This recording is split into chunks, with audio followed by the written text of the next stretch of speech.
And we're live. Hi, Chris. Hi, how are you? Oi, Brazil. Oi, Brasil. Estamos aqui ao vivo com o Chris Blevins. Chris, okay, so let's go directly into it. Last year was a historical season for you, for Specialized.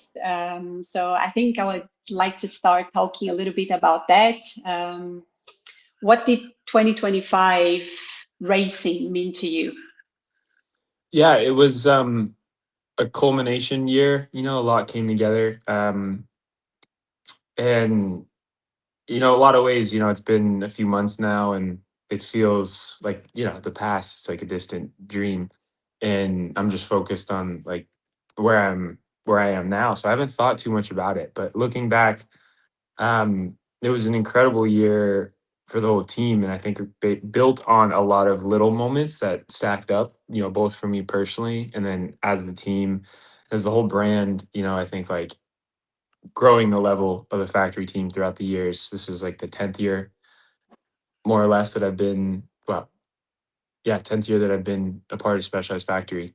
So it was really cool to see, the moment we had and starting it off with the 1, 2, 3 in Brazil both weekends, and then we kept the momentum going most of it. But yeah, I mean, it's special for me, and it also is validating that like my process and what I do to try to be my best in the sport works when things come together. Can we talk a little bit about that 1, 2, 3 in Brazil and how that sends you off to the season? How did that happen actually? Yeah, it was. You can't draw that up. You can't plan for something like that to happen. The first weekend, Victor and I went 1, 2 in the short track, which was already a great start. And then, we kind of, without planning it, found ourselves 1 and 2 at the start of the XC. And then just immediately, when we got that gap, it's like, okay, you have to commit to this and work with your teammate. And it felt really natural again, like it just kind of happened.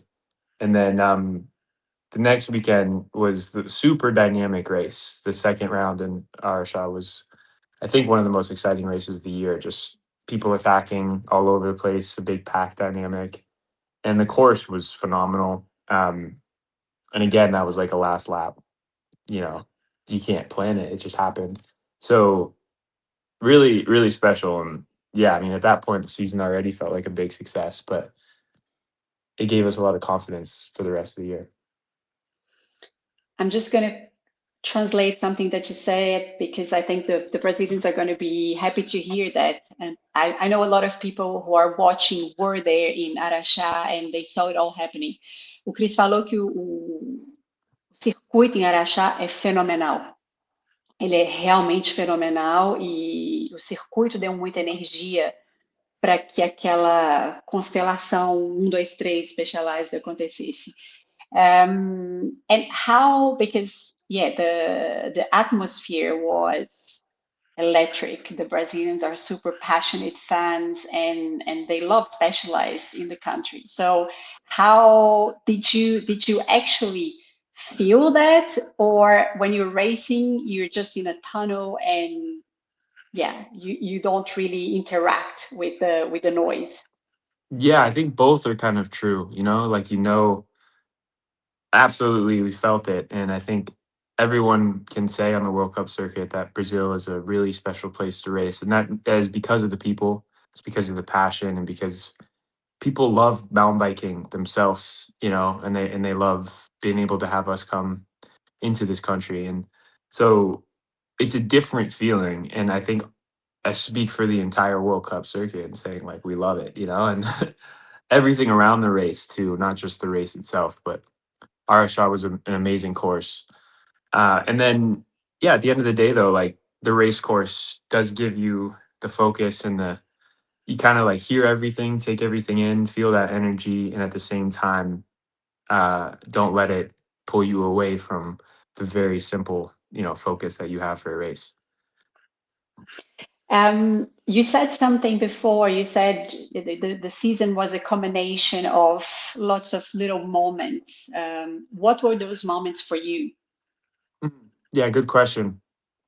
I think for me, I could break it down, into so many little factors like training, life stuff, how to approach all aspects of being a pro cyclist, but really the mental and emotional game, so to speak. Like I think in sports, there's sort of the outer game you play, which is what your training is like, what your equipment is like, your team, but then the inner game is how you make a relationship to that and work with the mental side. So for me, that was a very refined this year, and I think helped me from start to finish throughout the whole season.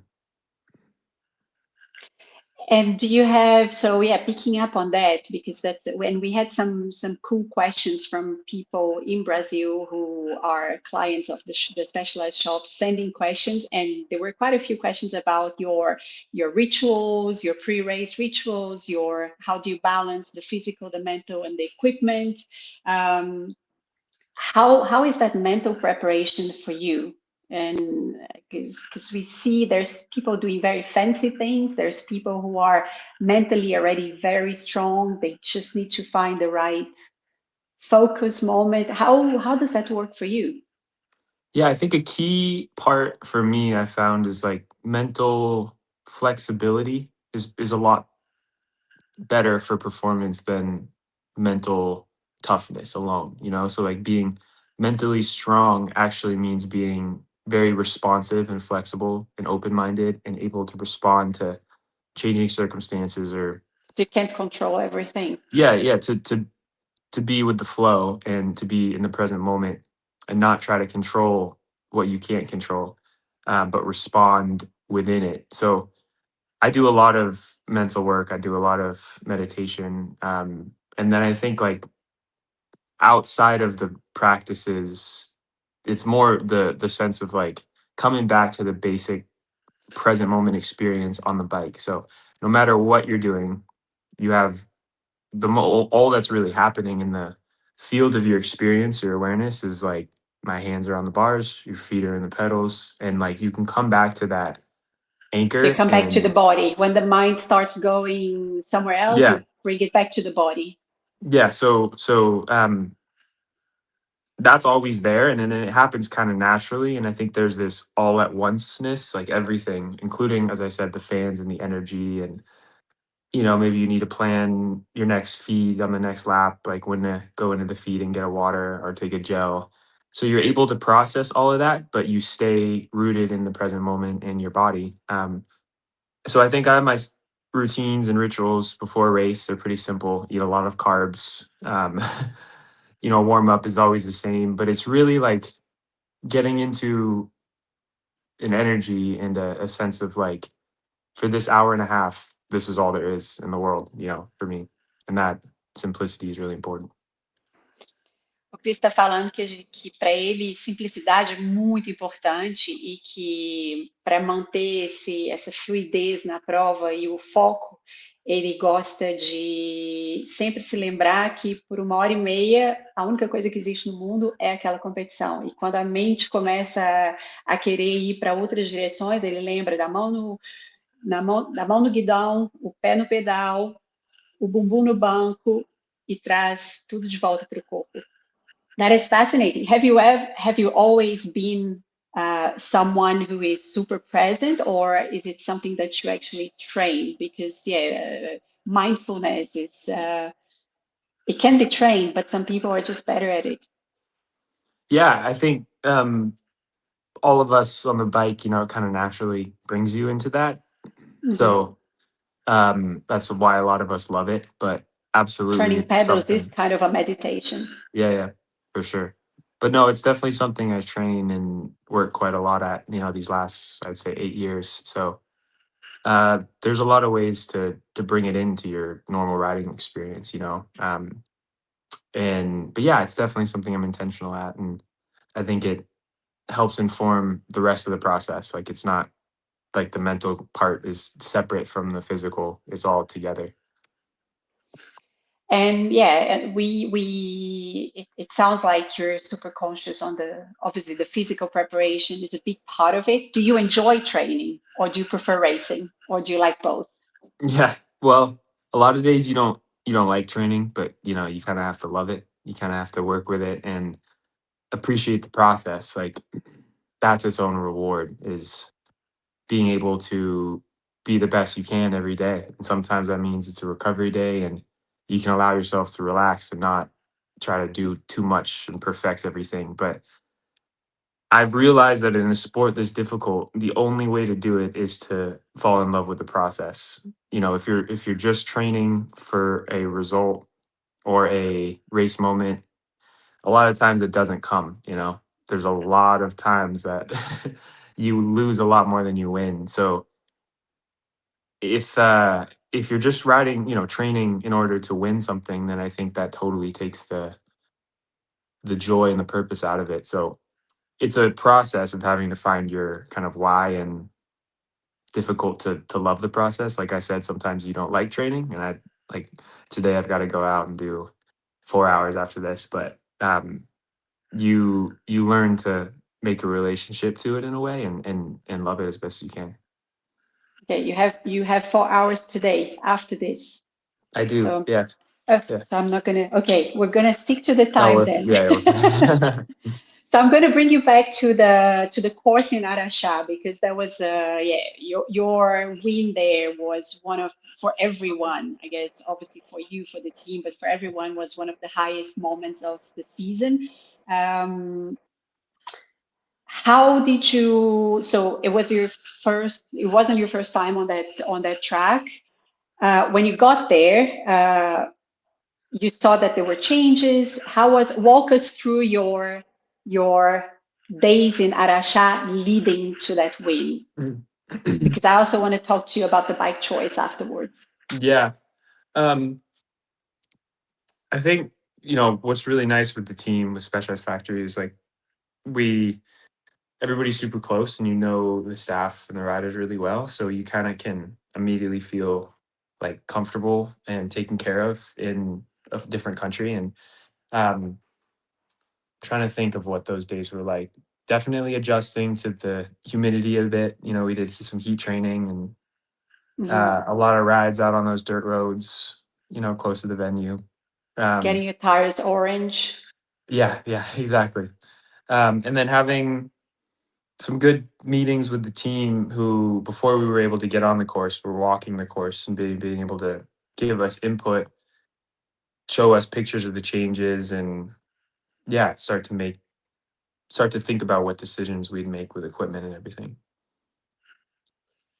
And what drove your decision to race with the Epic 8 there?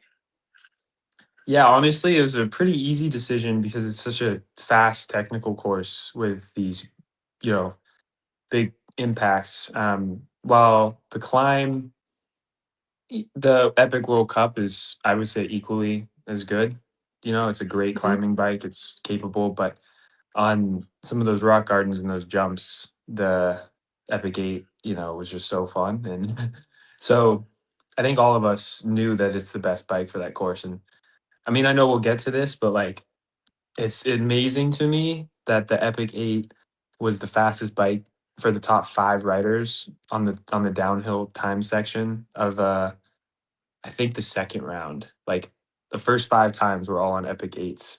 All 4 of us on the factory team, and then um I forget which Brazilian rider was on an Epic 8 and had the 5th fastest time or something. So it's unbelievable It that was just how probably capable.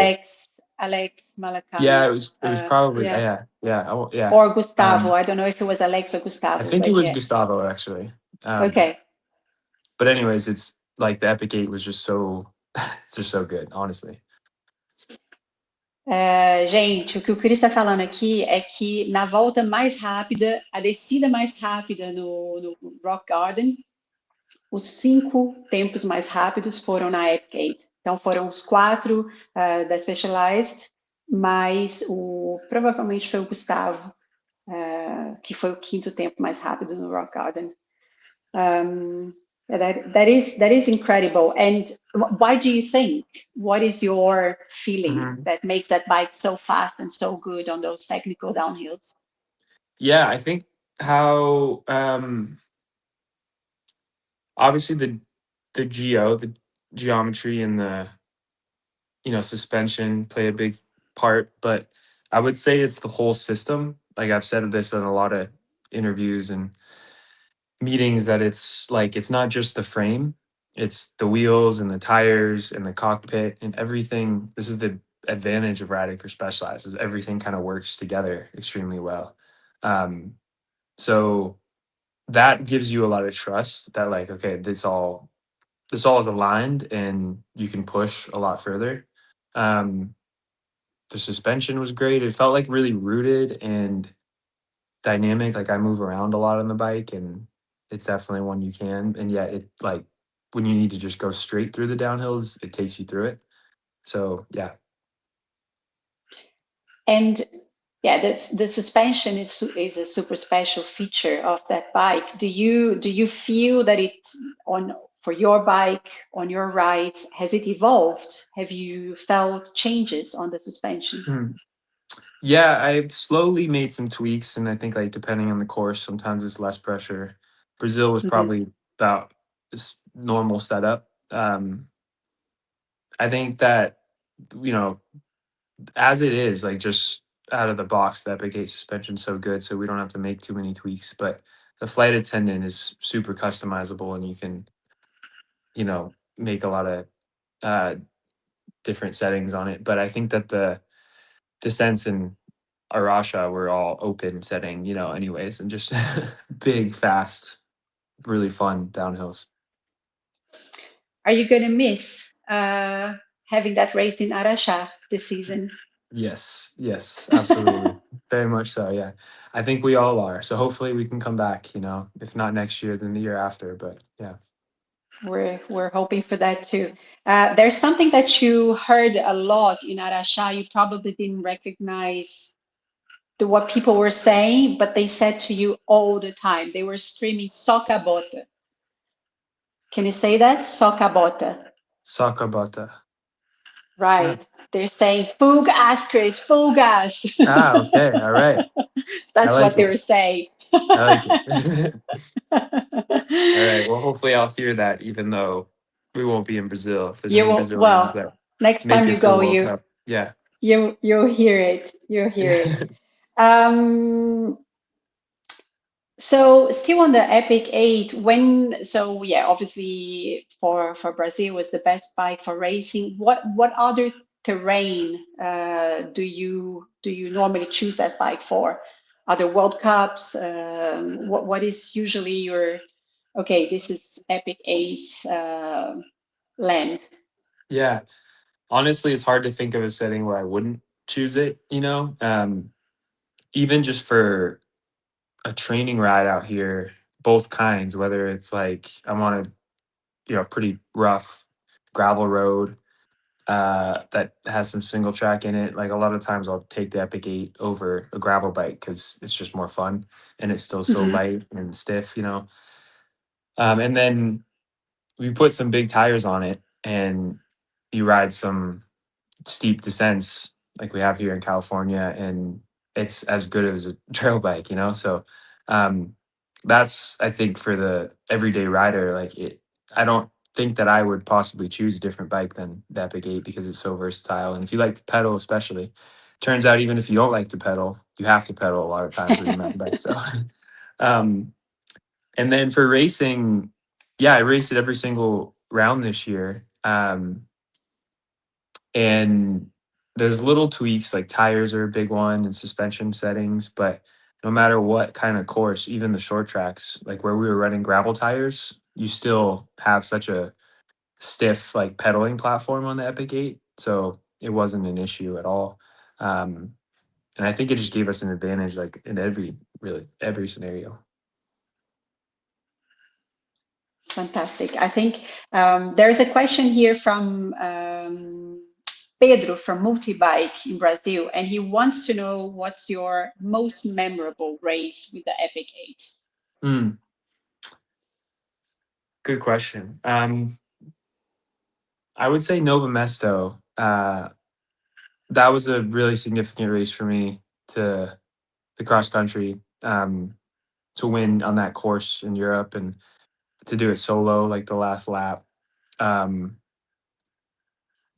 yeah, that was one that, I also had the great start in Brazil, and then to follow it up in Europe kind of meant a lot. So that was special. And that Nova Mesto short track as well, where I dropped my chain and had to put it back on before the sprint. Like, I think that in both of those races, I felt so connected with the bike, really.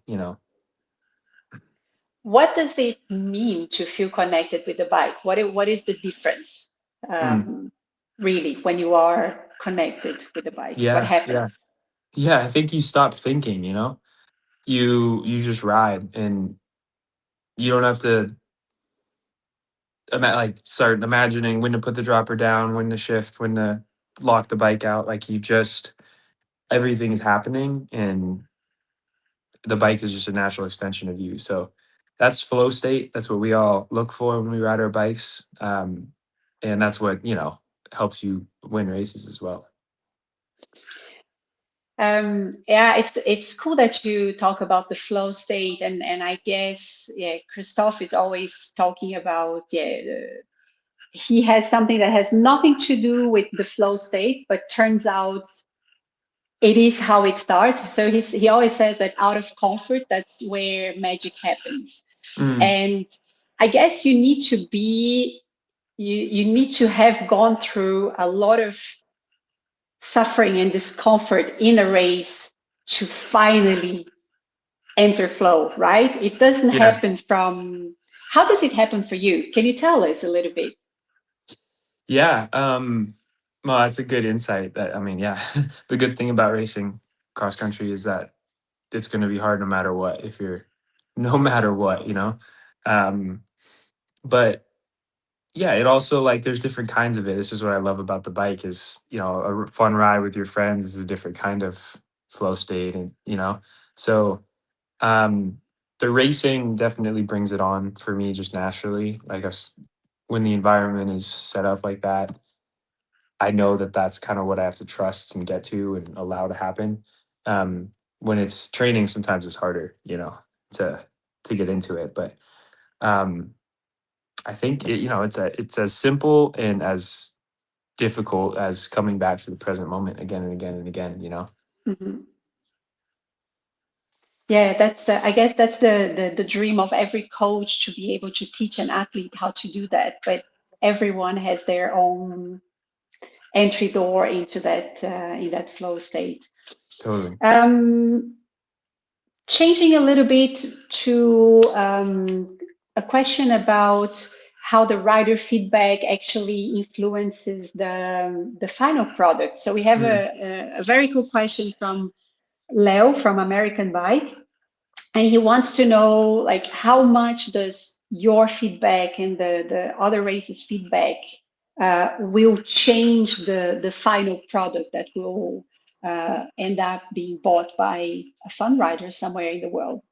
Yeah, to be honest, it's a lot. Like, there's a lot of input, and I think more and more throughout my, again, 10 years with Specialized, I think now we have a great relationship with the team, with the tire team, the wheel team, uh, and obviously the bike development. So they're very, like, this is such an advantage of Specialized. Everybody that works there is so, like, ambitious and wanting to always push things forward. So it really allows us to kind of, come up with some crazy ideas and see how they take it, see where they take it. So um yeah, it's cool to it's really, really fun to be a part of, like, developing these rocket ships of a bike, and to be a part of that process. And Specialized relies a lot on racing. Do you ever come to the engineers, product developers, and say, I would like the bike to do this? Have you Yeah, ever done that? yeah, for sure. We had a meeting the start of this past or yeah, last year, team camp, where they said, okay, let's think of the most, crazy, wild things that you could imagine for a bike, like changing geometry as you ride, like stuff that, maybe could happen in 10 years. We'll see where the technology goes. But um, that was a really cool experiment. And then a lot of it is like they're at the races, they talk to the team, they talk to our mechanics all the time. So there's a great feedback process that happens. But yeah, they're like anything that's small and practical versus like big, overarching decisions, like both of those happen. That is really a dream scenario, huh? Because I Yeah. guess, yeah, for they have the best riders racing the product and bringing constant feedback, and you guys know exactly um, who to talk to for things to get improved, and I guess obviously not everything, but it probably happens quite quickly with Specialized because yeah, they design their own product, so Yeah, that's really totally. great. Totally. Now I want to talk about something else. So I don't know if you know this, but 2 years ago we shared a house. The Sauser family shared a house with your mom in Hmm. Scotland, Yeah. and I saw her running through the course, coming back from runs and etc. And I learned that you come from a very sporty family. Yeah. Uh, Everyone is sporty in your family, right? Yeah, definitely. Even the dogs. Even the dogs are Yeah. sporty. Okay. Can you tell us a little bit about how you grew up, how biking entered your life? Just tell us a little bit Yeah. of a little Chris the story. Yeah. Well, I started with BMX racing when I was 5 years old. So um, my dad literally would like, yeah, put me on the bike and then catch me at the finish. And I raced BMX from 5 till 16, so a long time. And within those years, I picked up mountain biking and rode and a lot of other sports like basketball, down freestyle, mogul skiing, Nordic skiing, soccer. And yeah, my sister raced professionally on the mountain bike as well up until she stopped in college and went on to medical school. She's about to become a doctor. So my dad races like crazy still. So yeah, it's Your like dad is Durango. also a doctor, right? Yeah, yeah. Yeah. Um, Growing up in Durango, Colorado, like the environment was everything. Being able to just see it where a bike can take you, in your life, and to be able to have so many friends doing it with you, like that. That was, made me who I am, in a lot of ways.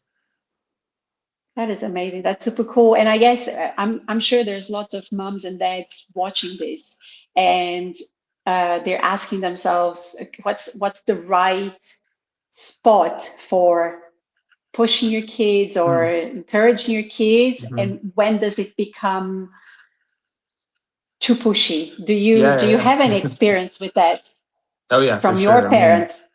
yeah, I was definitely pushed, like as a kid, but I paired that with like this adventure side of biking where Durango Devo, which was a youth group, was like we never did intervals. We just kind of accidentally got fast.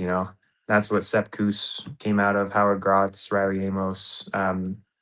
So and then I think that just generally speaking, the most important things are, well, one, don't let them stop when it's a bad day or they're having a hard time. Like push through those things. And then two is, Teach commitment. yeah, yeah, at least for a certain amount of time.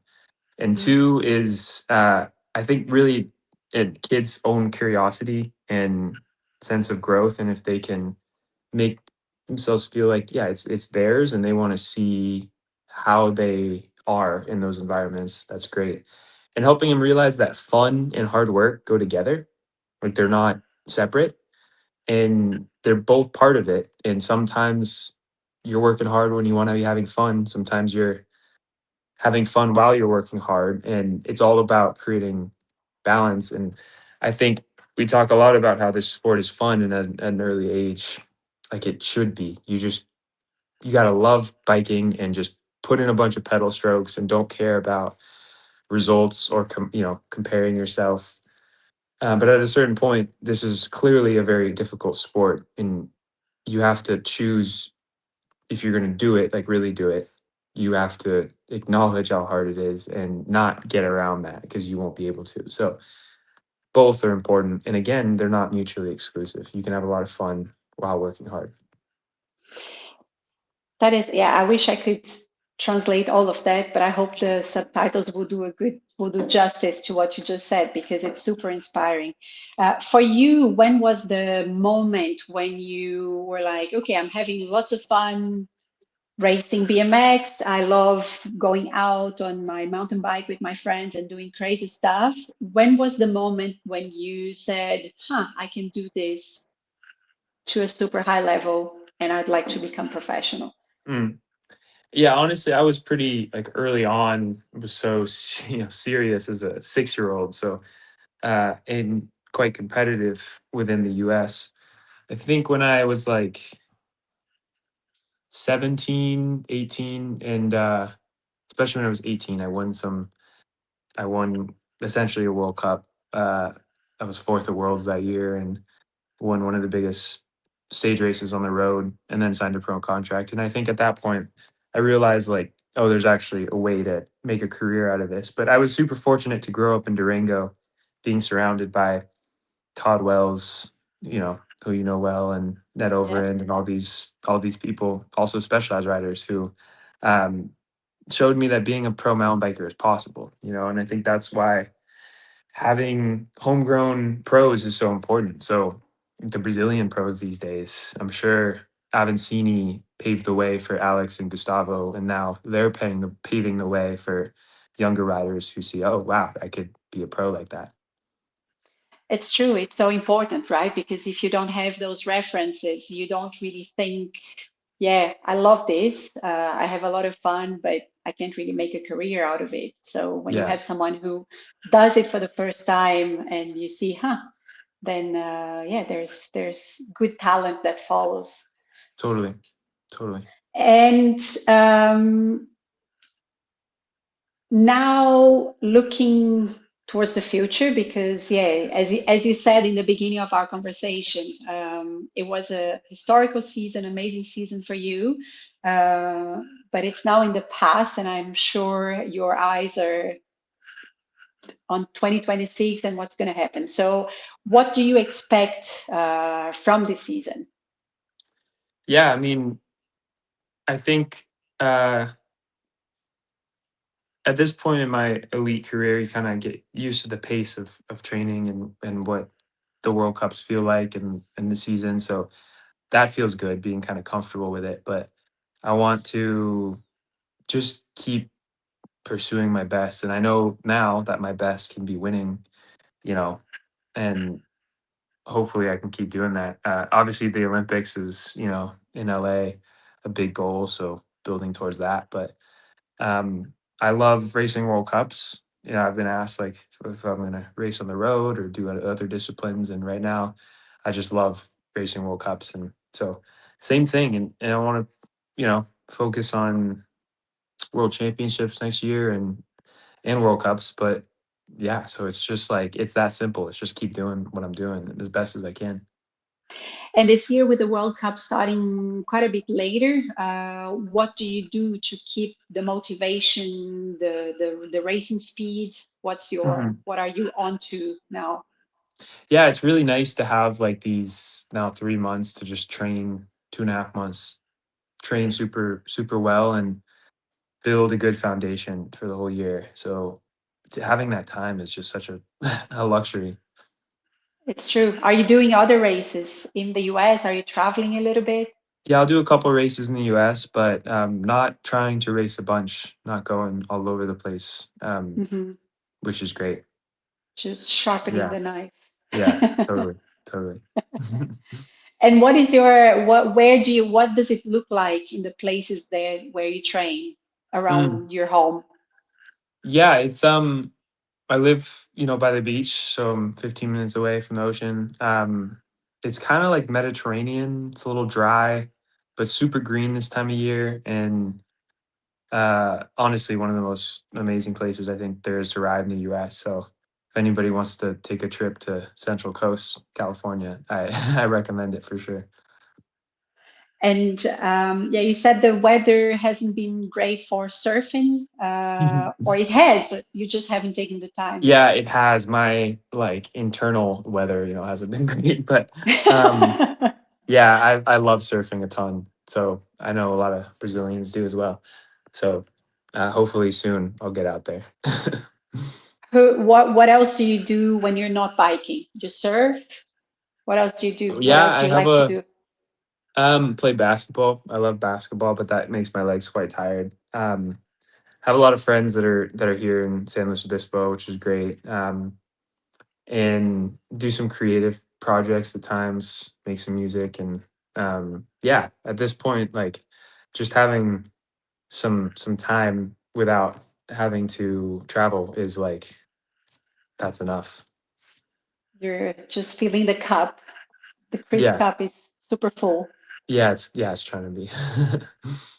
Can we talk about music?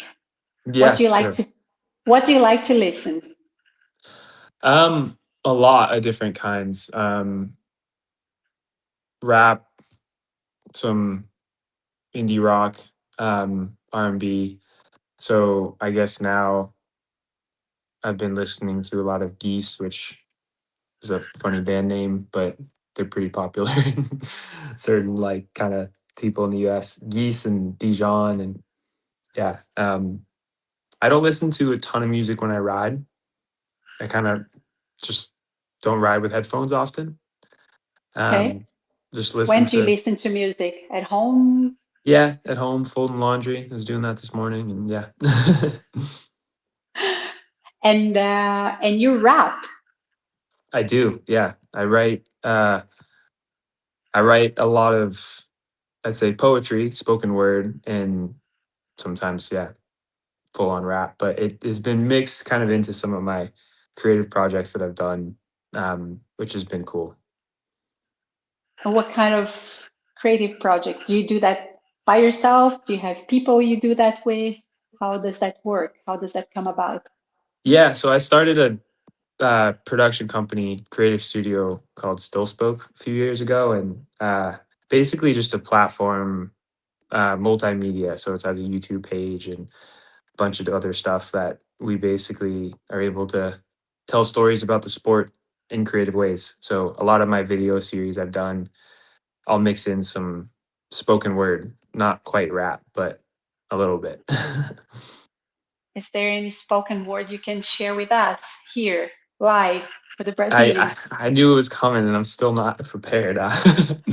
Um, I'm trying to think what I can point people towards. You could check out the chapter series on YouTube.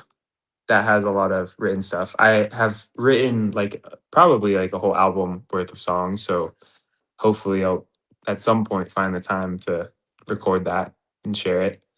Um, you can find my music from when I was like 18 years old on Spotify.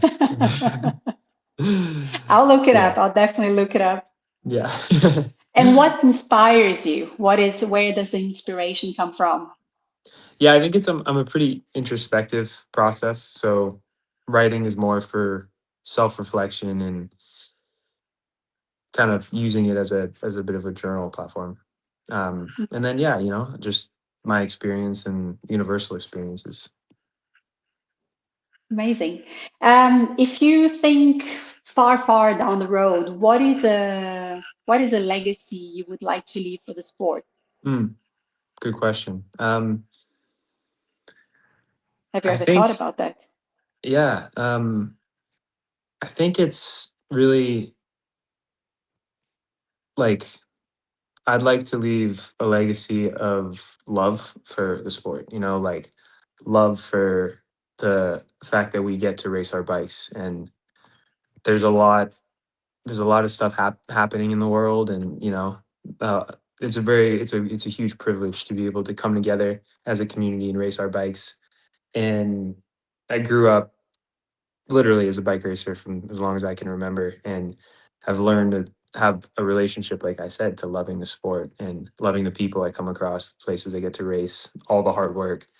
And that is something we all can, pursue in our own ways. You don't have to be a World Cup racer. So there's a lot of different ways that shows up, but yeah, it's that. And what values would stand out for you from that life as a racer, as a bike Mm. rider, and from all the love that you've shared? for the sport so far? Yeah, I think learning how to find like to just do one thing, like race your bike as fast as you can, but find a bunch of depth in it and learn about yourself and grow from it. Um, and obviously hard work, discipline, internal motivation, internal like intrinsic love for the process.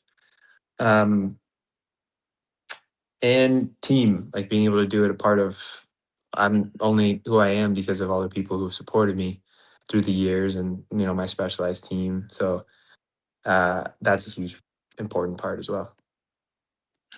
It's true. It's something that people sometimes, because cycling is an individual sport, mountain biking especially is such an individual sport. You see one guy across the line, one guy, one girl across the line. But yeah, there's a whole team behind, and it is the silent people working behind the scenes that are also pushing um, pushing a rider towards the win. And Absolutely. Yeah, yeah, and it's totally. so cool. Yeah. I think I have a couple last questions before I let you go on your 4-hour ride. I think one question, just to come full circle back to Arasha, um, when you're racing against your teammates, Mhm. and you talk very quickly, but very briefly about how in Arasha you and Victor suddenly found yourselves away from the pack and working together. How does that communication work? Because in road racing, you're suddenly getting a message. You're a domestique, you get a message, okay, you attack now, and then the leader will follow. But in mountain biking, that's not at all the dynamics. So, how does teamwork actually work in a race? Yeah, we've had a lot of moments I think where you're battling your teammates, and at the end of the day you sprint them for for first or second, and that's been really cool to balance, but also yeah, kind of challenging. Like we can't really work together as a team like in the road. Um, Most of the time we spend as teammates is how we prep for a race or talk about the course beforehand, and then you're kind of out there on your own. You definitely get more confidence when you're racing with your teammate. And these are some of my best friends. I spend so much time with them. But yeah, they talk a lot about team tactics, and there's not that much you can do in cross country mountain biking. But when you can, it's a little thing to help. But it is a lot of teamwork that can happen outside of the race moments. Equipment decisions, stuff like that. Yeah, that is quite different, and it's yeah, it builds up a completely different relationship and a super respectful one. Yeah, yeah, That's nice to see from the outside. totally. One last question: Do you have is there a message you would like to leave for your Brazilian fans? You have a lot of them. Yeah, thank you first of all.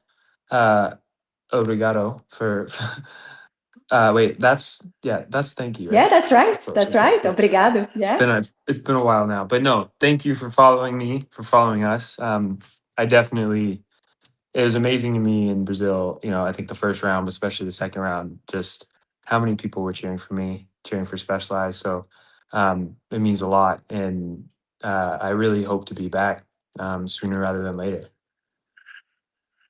We hope so too. And yeah, we cross our fingers. Chris, it's been such a big pleasure to talk to you. We really, really appreciate you taking the time. I know there's a lot going on your day. Happy training, Thank you. and we hope to see you on lots of podiums this year. All right. I appreciate it. Great talking with you. Bye. Bye. Ciao. Ciao.